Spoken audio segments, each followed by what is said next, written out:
New regulations will soon be in place regarding bringing pets into the United States. Let's see what the Center for Disease Control and Prevention, CDC, announced. So beginning August 1st of 2024, the rules for importing a dog into the United States are going to change. They are becoming more stricter to the effect that now it's going to be mandatory to have a microchip in your dog. Failure to comply with these requirements will result in prohibited entry. This applies if you are an American citizen, a legal U.S. resident, or a foreigner. This applies for all dogs traveling internationally for the purpose of preventing the spread of rabies, including puppies, service animals, and those that have temporarily left the country and are returning regardless of their origin. The CDC has implemented these rules to enhance the control of dog entries into the U.S. Here are the rules you must follow. Well, it will depend on the countries that the dog has traveled to within the last 6 months. There are like 100 countries that are considered high risk. So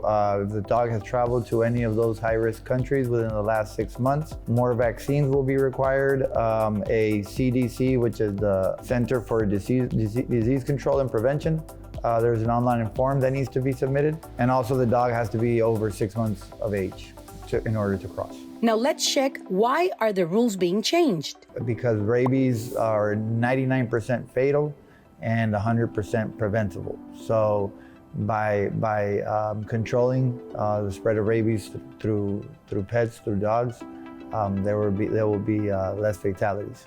This change was also made because canines rabies was eradicated in the U.S. in 2007. However, it has not been controlled in more than 100 countries, which can create a risk for the U.S. if dogs are admitted without being inspected. If your dog is a world traveler, is a world connoisseur, enjoys traveling, then just be careful which countries you visit, because the higher the risk, the more documentation that is going to be asked for of the dog, well, of the owner, not of the dog. To know if your dog can cross into the United States, you can use the CDC tool DocBot, where you will answer questions that will tell you if your dog can be admitted into the country.